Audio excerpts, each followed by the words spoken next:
Oi pessoal, tudo bem? Me chamo Glauber e vou apresentar para vocês o trabalho titulado Modelo Alternativo para o Problema da Dieta. Foi desenvolvido junto ao professor Alan de Freitas, né? E pela Universidade Federal de Ouro Preto, do Departamento de Computação. Bem, o problema, né, da dieta foi inicialmente originado pelo Stigler, em 1945, no contexto de guerra. Então havia aquela preocupação de num pior caso, né, qual seria o nutriente mínimo necessário para a subsistência, considerando a minimização máxima do custo, né, com o menor custo possível, quanto é necessário, né. E aí os nutrientes na época eram alguns poucos nutrientes, como calorias, né. E desde então esse modelo foi sofrendo diversas alterações e modificações, né. O Lancaster, em 1992, ele apresentou que basicamente haviam três conjuntos, né. Iniciou em 1945 o Sting, e em 1992 ele verificou que havia um conjunto de estudos que voltavam, assim como o Sting, para melhores técnicas na minimização do custo, ou seja, técnicas que minimizavam ainda mais o custo, encontravam soluções viáveis, ou algumas técnicas utilizando bases de dados diferentes, né? E que no caso seriam as instâncias. Outro conjunto que era voltado mais ao modelo, então fazer algumas modificações no modelo em si, e aí tanto a questão nutricional, adicionando mais nutrientes, né, adicionando um limite superior, que é o destino, até então só tinha um limite inferior, que era conhecido da estandarte nutricional na época, né. E aí, conforme o estandarte nutricional vai avançando, também vai avançando essa questão do menu automatizado, adicionando limites superiores também, né, voltados também para a inclusão de preferências de alguns modelos. Então, esse terceiro conjunto, né, então basicamente um conjunto era a questão do custo ainda, né, as melhores técnicas. O segundo conjunto era ampliando a questão nutricional, e o terceiro é a inclusão das preferências, né, deixar a dieta assim bem aplicável no dia a dia das pessoas, mas essas preferências muitas vezes incluídas a partir de perguntas ou de um survey realizado anteriormente, né, com os usuários desses três conjuntos. No cenário mais recente, né, nós vemos que o trabalho de Klein Prachtner ele já traz aqui um pouco assim as questões futuras do problema da dieta, né? E ele diz muito assim sobre a flexibilidade, né? De trocar de alimento, de interagir, o sistema ser mais interativo, ou seja, tendendo, né, essa questão da nutrição comportamental, que é o estado da arte hoje no ramo da nutrição, que considera também fatores psicológicos, né? E, em especial porque aquelas dietas antigas restritivas, elas muitas vezes elas eram seguidas por um período, mas não por longos períodos, ela às vezes causava rejeições, né? Então tem um fator psicológico muito importante que hoje é considerado, então é necessário ter mais uma situação de aconselhamento, trazendo uma certa liberdade para a pessoa, para o usuário, né, do menu, em que ele não se penalize de não estar ingerindo exatamente o que foi especificado, mas pelo contrário, o menu que se adapte às suas demandas, buscando sempre equilibrar, né, um limite nesse equilíbrio.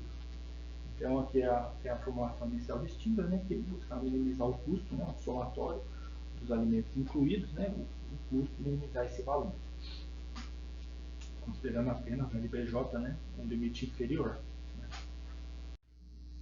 Bem, o objetivo, né, do trabalho aqui apresentado, então, é um modelo que ele interage com o usuário e ele consegue rebalancear as dietas de acordo com o que foi inserido, caso a ingestão do usuário naquele determinado horário tenha sido diferente do esperado, gerado no menu inicial, né, o sistema ele vai compensar isso nas demais refeições, buscando o quê?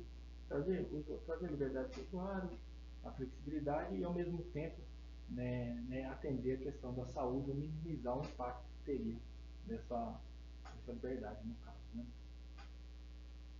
Nós também reproduzimos alguns modelos da literatura, né? Um modelo de refeição única estático, e para comparar o impacto que tem, né, essa inclusão das diferentes e a capacidade dele de rebalancear a dieta.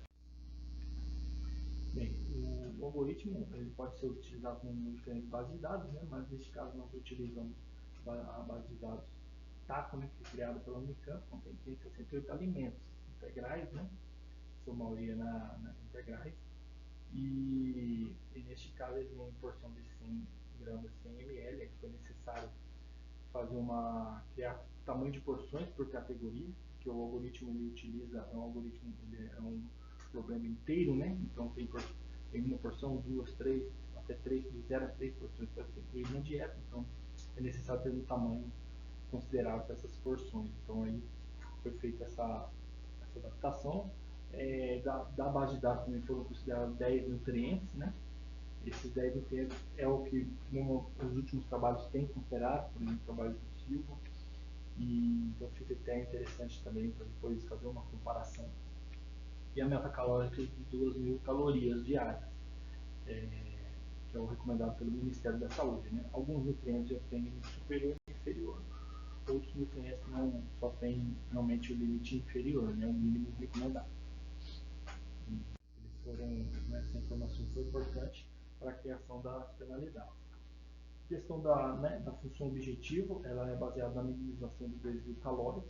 Então, uma vez que sabemos que o recomendado é 2.000 calorias, né?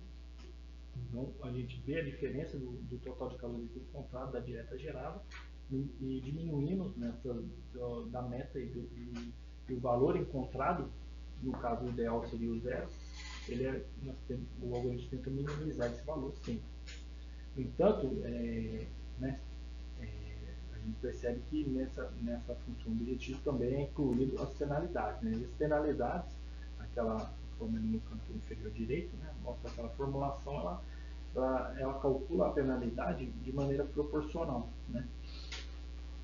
Ou seja, houve um desvio, seja no limite inferior de nutriente esperado, foi abaixo ou foi superior ao limite, né, superior esperado, foi ainda maior, então é acionado uma penalidade e esse a mais ou esse a menos, ele é proporcionalmente aplicado como um valor na função objetiva, né, trazendo um valor mais alto, o que atrapalharia um pouco e iria contra a ideia de minimização do desvio calórico. Então aí essa formulação, o M ali na formulação final é uma taxa é um valor, nesse trabalho foi considerado um valor 1000 para todos, mas é possível através dele regular a importância daquele nutriente, muitas vezes para você ter o interesse de gerar dietas induzindo um aumento de cálcio, mais cálcio na dieta, às vezes para tratamento de algum problema, ou menos açúcar. Então você consegue intensificar a importância do nutriente através daquele valor N, que nesse caso aqui foi o mesmo para todos, né? E os horários de divisão, as divisões de refeições foram feitas, né? Foram 6 horários e divididos aí certa quantidade calórica em cada um deles e penalizando também a falta de equilíbrio nutricional. Não adianta, por exemplo, ter 20, né? Para evitar, às vezes a pessoa vai comer só carboidrato no almoço, só proteínas no jejum, só verduras no outro horário. Isso daí nutricionalmente não é interessante, porque o corpo possui limites de tempo para absorção, né? Então não adianta você comer todas as proteínas que seria esperado do dia num horário apenas, porque ele vai ter um limite naquele período, em 3 horas ele tem um limite. Depois, então é mais interessante fazer de maneira gradativa, então ele penaliza esse desvio também, dessa maneira. Bem, a questão das interações, né? Então, conforme o usuário vai interagindo com o menu, por exemplo, nesse exemplo aqui, o usuário ingeriu entrou lá com os alimentos ingeridos e deu um total de 482 calorias. Essas 482 calorias excedem 82 calorias, que era o que foi orientado, né, recomendado no menu anterior. Então, o algoritmo ele aciona esse mecanismo de rebalanceamento, ele vê esse valor 82, ele é dividido pela quantidade de refeições que ainda estão por vir e adicionado ou diminuído das próximas refeições, para que no final o objetivo, as 2.000 calorias, ainda seja atendido. Bem, aí na próxima refeição aconteceu o mesmo, o usuário acabou ingerindo, mas ele ingeriu um pouco menos, né? Então, nesse sentido, ele fez um rebalanceamento e viu que houve a necessidade de incluir um pouco mais calorias nas próximas refeições, então ele gerou um novo menu novamente. Na refeição, no almoço também houve um pouco mais, um aumento, ele ingeriu um pouco mais de calorias, então nas próximas refeições houve uma diminuição. No lanche da tarde, o que foi inserido pelos dados foi exatamente o que foi recomendado em termos de quantidade de porção e tipo de alimento, então não houve mudança no menu. E aí no jantar, na ceia, o jantar teve um desvio, e na ceia também, porém da ceia não foi possível reequilibrar, né, por ser a última refeição. Então a interação do usuário funciona dessa maneira, né, e a partir de uma formulação que compara o que foi ingerido, total ingerido, né, e depois ele vê essa diferença, divide pela quantidade de refeições que ainda tem e soma ou subtrai delas, gerando um novo menu. Esses menus, no caso aqui, a técnica utilizada foi o algoritmo genético, né? Então a população inicial de indivíduos ela é gerada, que seria o cardápio gerado de maneira aleatória, né?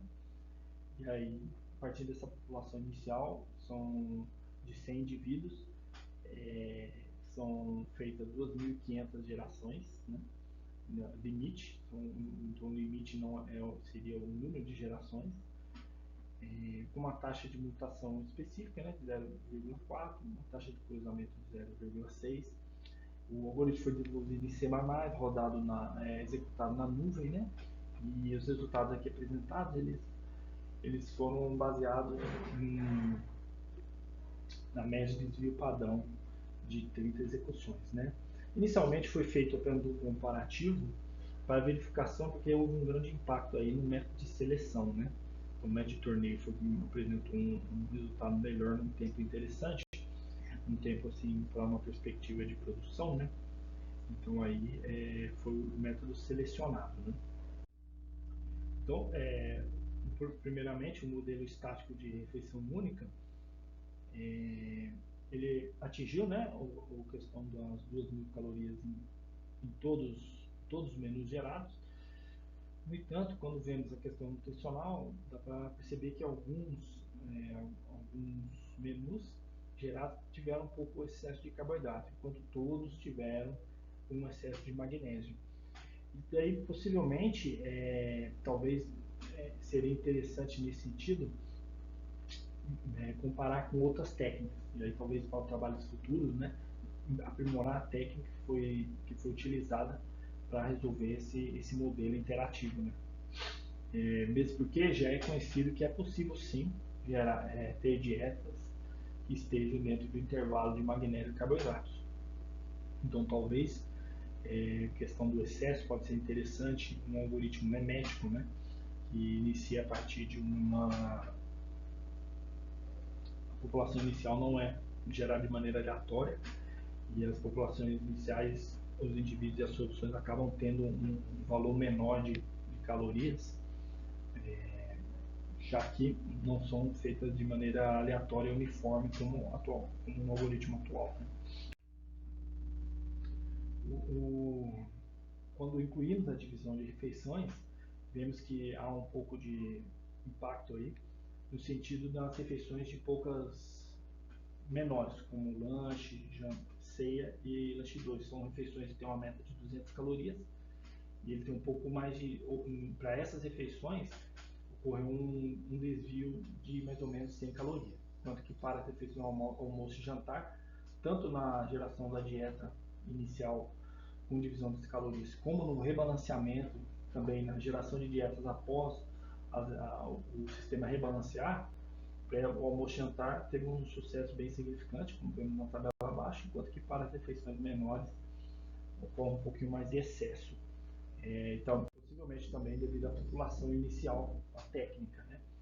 mas ele demonstrou que calcula corretamente e é possível rebalancear desde que o valor ingerido não supere o somatório de todas as demais refeições, né? Então, como conclusão em trabalho futuro, né, existe, uma vez que agora o usuário ingere os alimentos, é interessante às vezes fazer um modelo que possa predizer as preferências do usuário, induzindo a inclusão de novos alimentos. Para isso seria necessário uma base de dados, né, para poder se utilizar a técnica do filtro colaborativo.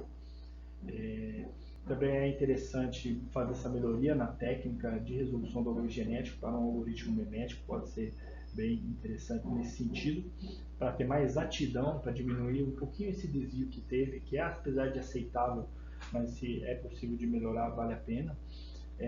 Também a inclusão de recomendações de exercício físico, uma vez que quando não é possível rebalancear devido ao excesso de tecido muito alto, acionar uma recomendação de exercício físico como limitado, né, a tempo, de acordo com a literatura da educação física, para que ampliar como se fosse um valor negativo de caloria, ampliando ainda mais a capacidade do algoritmo de rebalancear, né?